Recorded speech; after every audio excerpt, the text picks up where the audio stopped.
Poe, thank you so much for the chance to chat with you, though. It really is a genuine pleasure, and I'm so grateful for the opportunity.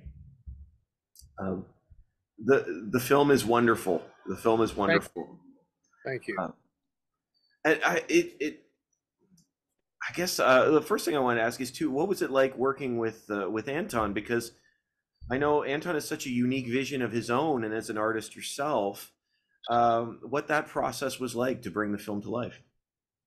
Well, to be honest with you, what happened was I was approached by Colin Firth, the actor, who said, "I have a production company and I'd like to make a film about you. Has anybody else done it?" I said, "No, there's been a few, documentaries." And he said, "Okay, well, let's do it. Let's make a proper feature film about hypnosis." And he says, "Is there anybody that you would like to work with as a director?" And I said, "There's only one for me, and that's Anton Corbijn." So I flew to Amsterdam to talk to Anton, and we had lunch. And after the first sort of couple of hours, my producer said, "I don't think he wants to do it. I think he's not comfortable about it." And I understand that, because you're asking somebody who's very well known in their own field of record covers and photographs to make a documentary about another uh, person in a similar genre. Mm. And he went away, and he made a phone call, and he came back and he sat down. He said, "I've had a thought about it in the last few minutes. I want to do it." And that was it. And I could not think of anybody else at all, no director other than him, to do it. And it's his style stamped all over it. It's his interpretation of hypnosis, which is truthful and honest. And I told him from the beginning that I didn't want anything to do with the filmmaking process. All I wanted to do was be interviewed, and he should make the film as he saw it, warts and all, whether he thought it was bad, good, or indifferent. He should tell it how it was.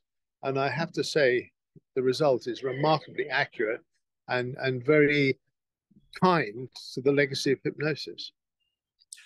Absolutely, and that's one of the things that I think is so incredible about this film is as much as it's about hypnosis, it's also a story about the relationship between you and Storm and that creative process. I was wondering between from your perspective, how did that relationship help fuel the creative energy? Because I know that that's one of the things that comes up in the film.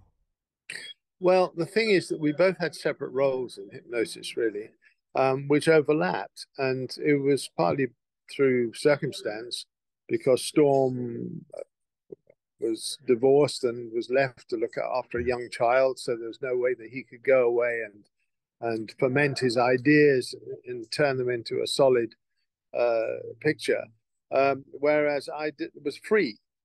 So, and I was the better photographer of us both, without any question.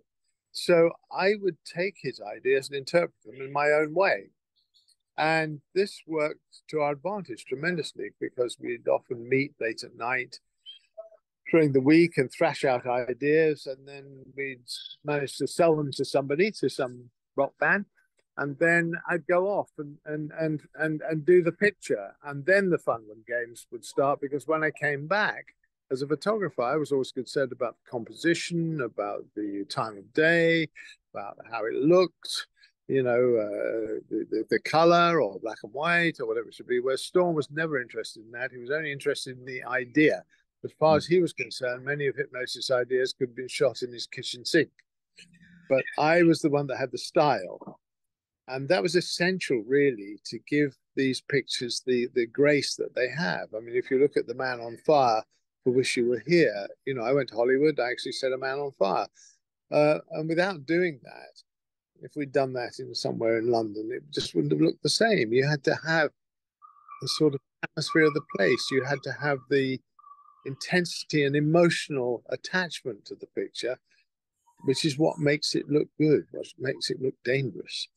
And so Storm and I, we bounced off each other really well like that. We had furious arguments always about what was the best picture at the end of the day. And, I often threw a Hasselblad across the studio at him for being so frustrating. But nevertheless, as a working creative relationship, we never really fell out until much later in the day, and I think we complemented each other really well.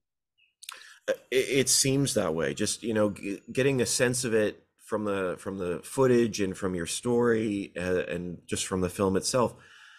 There seemed to be such a beautiful push and pull between the two of you that helped create these incredible images, uh, many of whom are so iconic. It's really incredible. And even, one of the things I love about this is the fact that it talks about how you did these things, because nowadays we cipher everything through a computer. Mm-hmm. It's just how we work, but that's not how you did. Was No, was there something about that time that you feel like maybe we've lost in our yeah, creativity? I do. I feel that nowadays, don't get me wrong, I embrace digital Sure. work, and embrace the tools that the digital age gives us. If I'd had Photoshop 50 years ago, I would have bloody used it, I can tell you. But what happened in those days was when you were making collages and taking pictures where things needed adjustment and things like that, and in the dark room working with chemicals and enlargers and film, it was very tactile. So what would happen is you'd create an image and then you'd have time to consider it.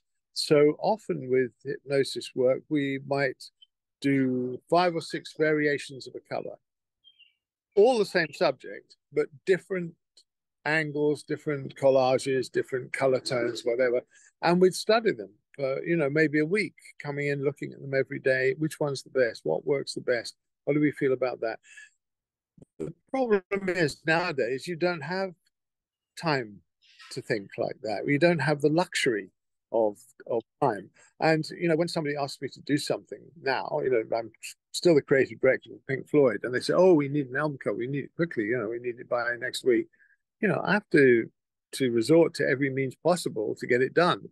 And digital photography, uh, digital work in retouching on Photoshop and all the rest of it means that I can do it, but it's not considered the way it was. And I don't mean considered in terms of whether it's good or bad. I mean considered in terms of taking the time out to really think about what you're doing, like a painter would. A painter would generally paint a picture and then study it and decide to change it or not or whatever.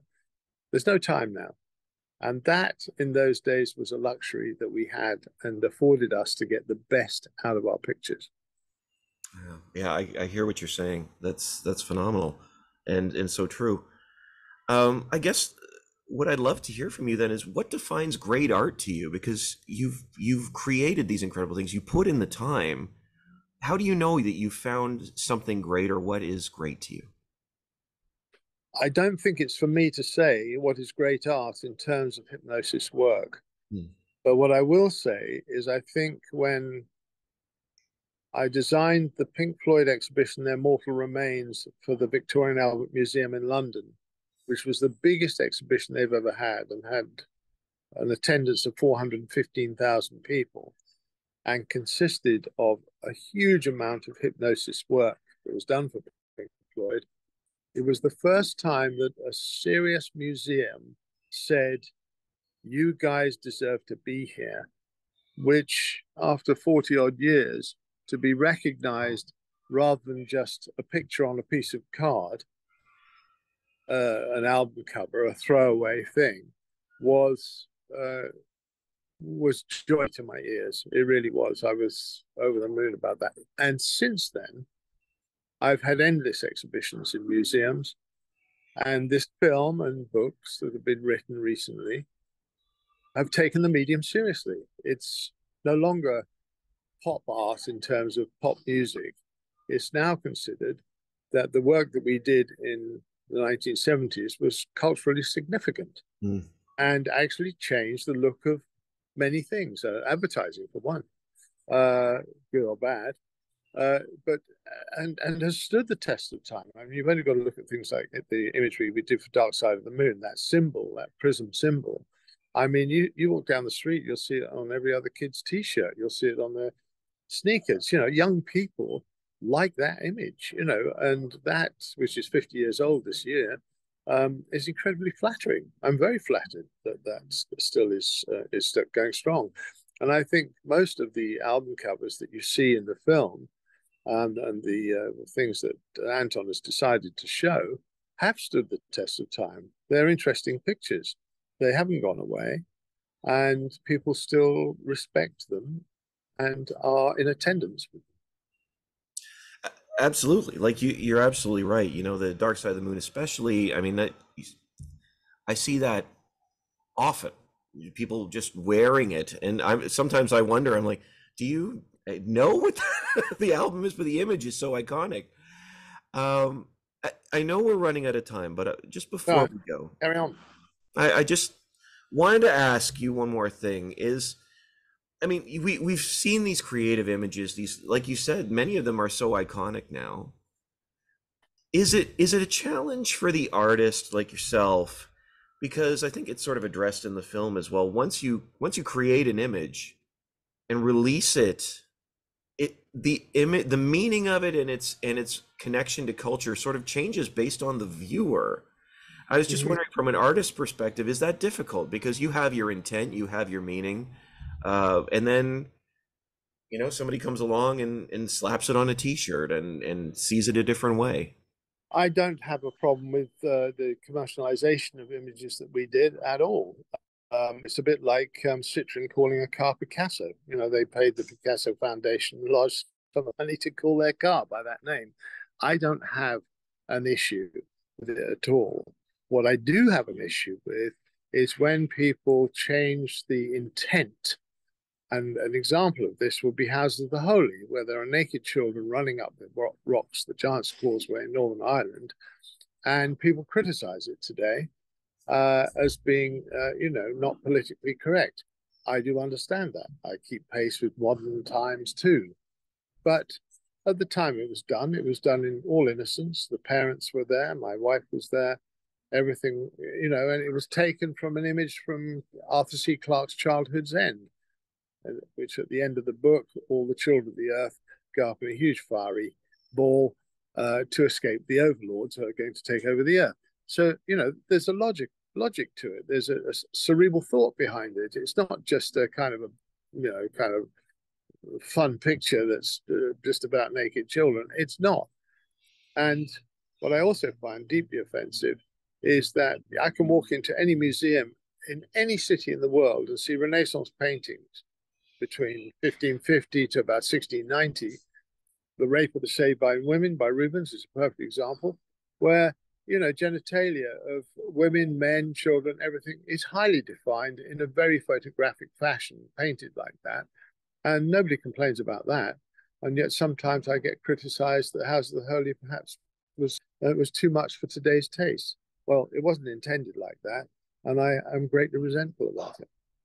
I hear you. I hear you. And thank you. Honestly, Poe, I very much appreciate your time, and I very much appreciate the film. It's a beautiful piece, and I wish you the best. Thank you. I'm pleased you like the film. I do too, actually.